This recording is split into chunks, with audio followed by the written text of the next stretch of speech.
દર્શક મિત્રો, અમારી ચેનલ મોનેટાઇઝેશનથી માત્ર 100 સબસ્ક્રાઇબર દૂર છે. જો તમને અમારા સમાચાર વિડીયો ઉપયોગી લાગે તો કૃપા કરીને સબસ્ક્રાઇબ કરો. તમારો એક સબસ્ક્રાઇબ અમારા માટે ખૂબ જ મહત્વનો છે. ગુજરાતની આન બાન શાન ગણતા 6 એશિયાઈ સિંહ સાથે આજે મોટી દુર્ઘટના ટળી છે. ભાવનગર રેલવે મંડળના લોકો પાયલટની સૂઝબૂઝના કારણે રેલવેના પાટા પર આવી ચડેલા 6 સિંહોનો આબાદ બચાવ થયો છે. સિંહોને ટ્રેક પર જોતા વેરાવળ જૂનાગઢ પેસેન્જર ગાડીને તાત્કાલિક ઇમરજન્સી બ્રેક લગાવવામાં આવી હતી.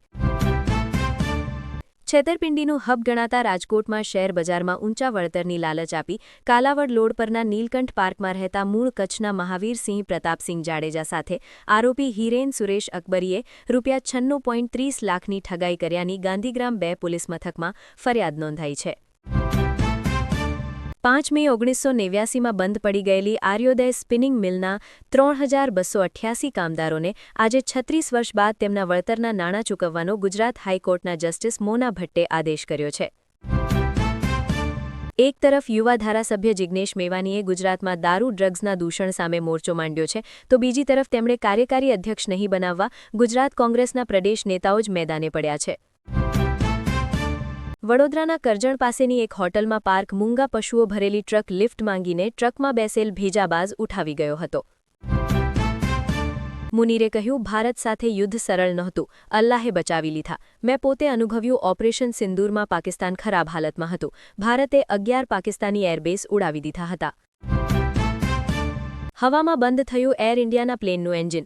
બીજા એન્જિનની મદદથી દિલ્હીમાં ઇમરજન્સી લેન્ડિંગ. મુંબઈ જઈ રહેલા 335 મુસાફરના જીવ તાળવે ચોંટ્યા. સોનું ચાંદી ઓલ ટાઈમ હાઈ. સોનું ₹1805 વધીને ₹1,34,000 પ્રતિ 10 ગ્રામ થયું. ચાંદી ₹7,483 મોંઘી થઈને ₹2,08,000 પ્રતિ કિલો પર પહોંચી. ભાગવતે કહ્યું, બાંગ્લાદેશમાં હિન્દુ લઘુમતી છે, તેથી સ્થિતિ મુશ્કેલ. આપણે સરહદમાં રહીને મદદ કરવી જોઈએ, કારણ કે ભારત જ હિન્દુઓનો એકમાત્ર દેશ છે. રામદેવને પત્રકારે ઊંચકીને નીચે પટક્યા. બાબાના કોઈ દાવપેચ કામ ના આવ્યા. સ્ટેજ કુસ્તીનો અખાડો બન્યો. ભલભલા આશ્ચર્યમાં પડી ગયા. Video viral. Vadodara central bus ડેપોમાં શૌચાલયનો ઉપયોગ કરવા માટે યુરિન કરવા પણ મુસાફરો પાસેથી 5 થી 10 રૂપિયા ઉઘરાવવામાં આવતા હોવાનો મામલો સામે આવ્યો છે. શૌચાલય કર્મચારી દ્વારા રૂપિયા માંગવામાં આવતા હોવાનો વીડિયો સોશિયલ મીડિયામાં વાયરલ થતા ચર્ચા અને રોષ ફેલાયો છે. અમદાવાદમાં નશીલા પદાર્થોના દૂષણ વધી રહ્યો છે. વટવા વિસ્તારમાં જાહેરમાં ડ્રગ્સ વેચતા 2 રીઢા પેડલરોને પોલીસે ઝડપી પાડી મોટા નેટવર્કનો પર્દાફાશ કર્યો છે. મહત્વનું છે કે ક્રાઇમ બ્રાન્ચે બાતમીને આધારે આ કાર્યવાહી કરી છે અને 2 શખ્સોને મુદ્દામાલ સાથે ઝડપી લીધા છે. લોકમાં ચાવી હોય તેવા સ્કૂટરને ઉઠાવી જતો વાહન ચોર પકડાયો. સસ્તામાં વેચી દેતો હતો. 5 સ્કૂટર મળ્યા. ગુજરાતમાં એક વર્ષમાં 4,87,971 વ્યક્તિના મૃત્યુ થયા છે. આમ પ્રતિ કલાકે 56 જ્યારે પ્રતિ દિવસે સરેરાશ 1,337 વ્યક્તિ કોઈના કોઈ કારણસર જીવ ગુમાવે છે. એટલું જ નહીં, શહેરી કરતાં ગ્રામ્ય વિસ્તારમાં મૃત્યુનું પ્રમાણ વધારે જોવા મળ્યું છે.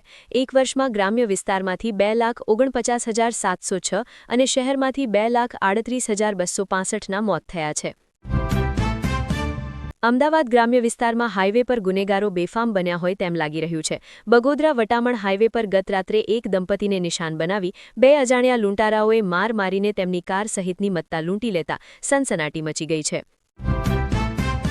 કૈલાસપુરા પલૈયા તરફ આવતા પિકઅપ ડાલામાં ક્રૂરતાપૂર્વક બાંધીને લઈ જવાતા 3 મૂંગા પશુઓ સાથે ગાડીના ચાલકને ચકલાસી પોલીસે ઝડપી પાડ્યો હતો. આ ઉપરાંત પલૈયા હાથજળ રોડથી થોડે દૂર પતરાની આડશ કરી મટન વેચતા હોવાની બાતમી મળતા પોલીસે તપાસ કરતા કતલ કરેલ ઘેંટું અને 2 જીવતા ઘેંટા સાથે 2 શખ્સો ઝડપાયા હતા.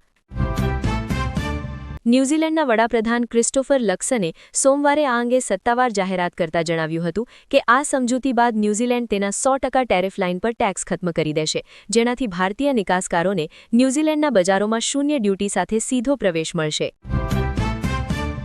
એક તરફ ભારત ડિજિટલ ક્રાંતિ અને ચંદ્ર મંગળ સુધી પહોંચવાની વાતો કરે છે, તો બીજી તરફ આઝાદીના 7 દાયકા બાદ પણ દેશમાં એક એવું ગામ છે જ્યાં હજુ સુધી વીજળીના પહેલો બલ્બ પણ નથી ટીમટીમ્યો.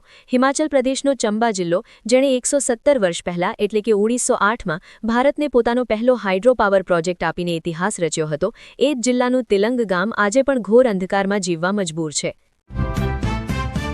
દિલ્હી, પંજાબ અને હરિયાણા હજુ પણ ધુમ્મસના સકંજામાં. ઉત્તર પ્રદેશમાં 9 લોકોના મોત. ભારતીય સંશોધકોને ઓન્કોલોજી રિસર્ચમાં સફળતા મળી છે. તેમણે AI ફ્રેમવર્ક ડેવલપ કર્યું છે, જે કેન્સરને વહેલું શોધવામાં મદદ કરે છે. આ નવું ફ્રેમવર્ક કેન્સરની સમયસર તપાસ અને સારવાર કરવા પદ્ધતિમાં ક્રાંતિ લાવી શકે છે.